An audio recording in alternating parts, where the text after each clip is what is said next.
반갑습니다. 말씀과 함께 하루를 시작하는 주님의 백성들을 예수님의 이름으로 축복합니다. 2023년 7월 6일 목요일 오늘 주신 말씀은 예레미야 1장 1절부터 10절까지입니다. 베냐민 땅 아나돗의 제사장들 중 hil기야의 아들 예레미야의 말이라.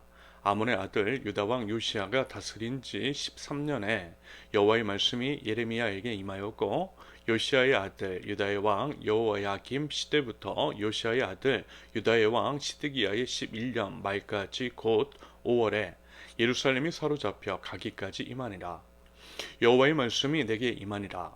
이르시되 내가 너를 모태에 지기 전에 너를 알았고, 내가 배에서 나오기 전에 너를 성별하였고, 너를 여러 나라의 선지자로 세우노라 하시기로, 내가 이르되 슬프도소이다. 주 여호와여 보소서, 나는 아이라 말할 줄을 알지 못하나이다 하니, 여호와께서 내게 이르시되 너는 아이라 말하지 말고 내가 너를 누구에게 보내든지 너는 가며 내가 내게 무엇을 명령하든지 너는 말할지니라. 너는 그들 때문에 두려워하지 말라. 내가 너와 함께하여 너를 구원하리라. 나 여호와의 말이니라 하시고, 여호와께서 그의 손을 내밀어 내 입에 대시며 여호와께서 내게 이르시되 보라, 내가 내 말을 내 입에 두었노라. 보라, 내가 오늘 너를 여러 나라와 여러 왕국 위에 세워 내가 그것들을 뽑고 파괴하며 파멸하고 넘어뜨리며 건설하고 심게 하였느니라 하시니라. 아멘. 어제까지 디도서를 짧게 마무리를 했고요. 오늘부터는 예레미야입니다. 먼저 예레미야의 기본적인 정보는 이렇습니다. 본문 1절에서 3절까지 이제 제시되어 있는 것처럼 남유다와 북이스라엘로 나라가 나뉘었을 때 유다 왕 요시야 제위 13년부터 활동했던 예레미야. 예레미야 선지자에 의해서 여호야김 시대부터 시드기야 왕까지 선포되었던 하나님의 말씀, 하나님께서 예레미야를 통해 전해주셨던 예언에 대한 기록이 예레미야의 내용입니다. 참고로요, 구약 성경의 예언서는요, 보통 왕국의 말기나 정권 교체 시기 혹은 외세인지 침탈 시기에 대해 기록된 것입니다. 아무래도요, 그 당시에는 나라가 불안정하고 민심이 흉흉했을 것이고요. 그런 면에서 여러 예언자들이 나와 활동했던 것들을 아마 이제 다들 알고 계실 것입니다. 비단 이스라엘 사회뿐만이 아니라 거의 대부분의 나라 및 이제 사회 안에서 그랬고요. 그 당시에 여러 종교 집단들이 창궐하고 큰 세력을 얻었다라고 하는 것이 역사적인 기록들로 남아 있습니다. 말하자면 이스라엘의 역사, 성경의 기록도 그러한 맥락으로 이해할 수 있는 것이 있죠. 참고로 이런 대부분의 이제 과정에 대해서 성경은요, 하나님의 이제 심판 혹은 징계의 차원으로 서술하고 있습니다. 한마디로 이스라엘이 하나님을 배반하였고, 이에 대해서 하나님께서 진노하셨으며 그에 대한 심판과 징계라는 거죠. 그리고 이제 당연히 하나님께서 원하시는 것은 심판과 징계가 아닌 회개와 회복이라고 그랬습니다.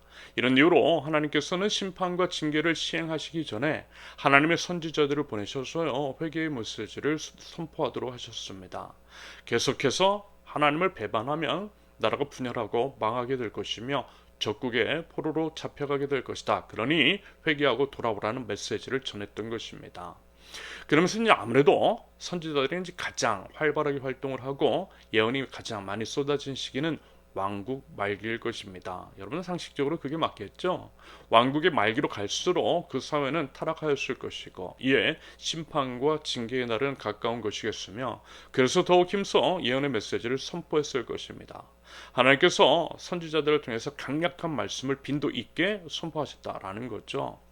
그러면서 이제 한 가지 유념해야 할 것은, 그 당시에 하나님의 음성을 정확하게 대언한 하나님의 선지자들도 있었지만 동시에 이제 거짓 선지자들, 즉 분명한 하나님의 심판이 임박했음에도 불구하고 오히려 이제 태평성대를 이야기하는 자들도 많았다라는 것입니다. 거짓 선지자, 싹군들, 뭐 이런 것들이죠. 저는 이제 개인적으로요, 이 상황이 정확하게 현재 이제 한국의 상황과 일치하는 면이 있다라고 봅니다. 여러분 한번 관심을 가지고 한번 살펴보세요. 하나님의 심판, 한국의 위기, 그러면서 이제 경고의 메시지를 선포하는 분들이 지금도 있어요. 당연히 이제 그분들은 인정을 받지 못하더라고요. 그래서 소위 이제 마이너에 계신 분들이 대부분입니다. 사실 이제 성경 안의 선지자들도 그랬잖아요. 그 당시에 이제 하나님의 메시지를 정확하게 대언하였음에도 불구하고 외면을 받고 핍박을 받고 심지어는 죽임을 당하기도 했습니다. 그런데 결국 그분들의 이야기가 맞았고요. 이스라엘의 남유다와 북이스라엘의 심판이 임했더라는 것입니다. 여러분 그리고요 솔직히 누가 좋아하겠어요? 교회 안에서 이왕이면 이제 듣기 좋은 이야기 은혜로운 이야기를 듣고 싶어 하겠죠. 심판과 회개 메시지 하나님의 심판이 임박했다라고 하는 말을 도대체 누가 듣고 싶어 하겠느냐라는 것입니다. 그래서요 그런 메시지 인기 없어요. 외면받을 수밖에 없습니다.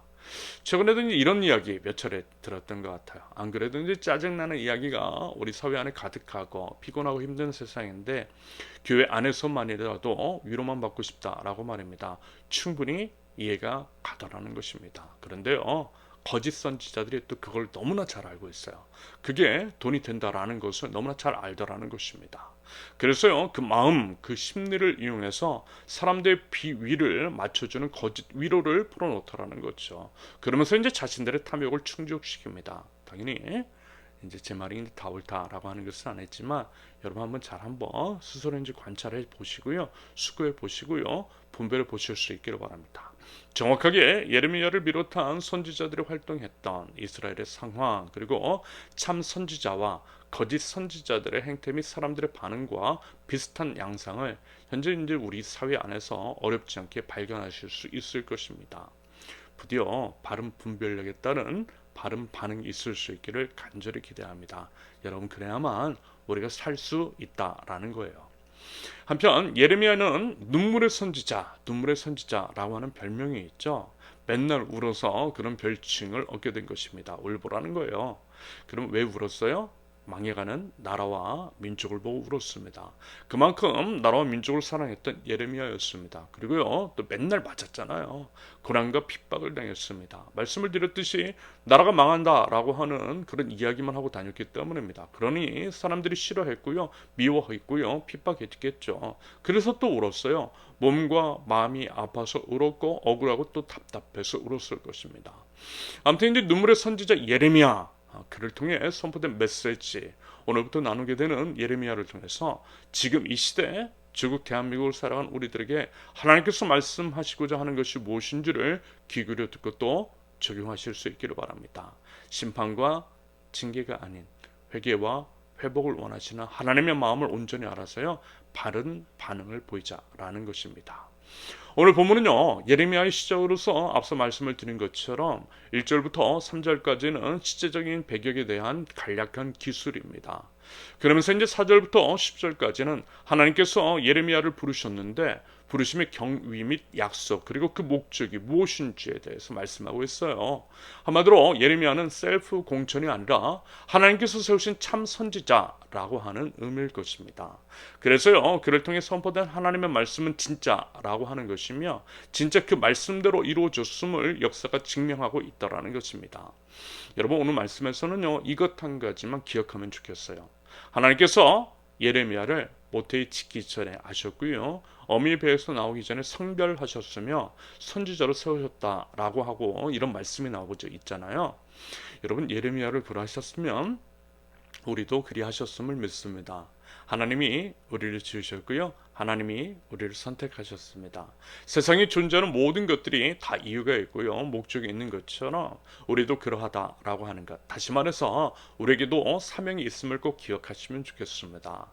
그 사명이 무엇인지를 찾는 것이 중요할 것이고요. 그 사명을 통해 하나님의 뜻을 이루는 것이 중요하며 그것이 바로 인생, 하나님 안에서 성공적인 인생임을 여러분들 기억하실 수 있기를 바랍니다. 그러면서 예레미야가 항변하고 뭐랄까 이제 좀 빼고 있잖아요. 말주변 없는데 무슨 선지자가 되겠느냐라고 하는 항변 같은 것들을 합니다. 그랬을 때의 하나님의 말씀 그것을 한마디로 표현하면 이것이겠죠. 하나님의 일은 하나님께서 하신다. 그러므로 우리는 순종만 하면 되는 것입니다. 하나님께서 예레미야에게 이 말씀하신 것입니다. 여러분 하나님이요 우리에게 사명을 주셨으면 하나님께서 그 사명을 이루어 주실 것입니다. 내가 네 힘으로 하는 것이 아니라 하나님이 하나님의 능력으로 하신다라는 거예요. 하나님이 시키셨으면 하나님이 하신다라고 하는 그 믿음 가지며 그리고 순종하며 나아가면 된다라는 것입니다. 그럴 때요 하나님의 역사가 우리를 통해서 일어나고 하나님의 일하심을 보게 될 줄로 믿습니다. 부디 그 믿음 가지고 담대하게 나갈 줄 아는 하나님 나라 백성들 부디 그러한 사명의 주님의 사명자들 되실 수 있기를 예수님의 이름으로 축원합니다. 함께 기도합니다. 하나님은 마음 먹으신 것을 반드시 이루시는 하나님이신 줄로 믿습니다. 먼저는 하나님의 말씀 앞에 엎드리고 청종하는 저희들 되게 하시며 순종의 믿음을 보일 때에 하나님 저희 삶을 통해 역사하여 주시고 하나님의 뜻을 하나님의 나라를 이루어 주시옵소서.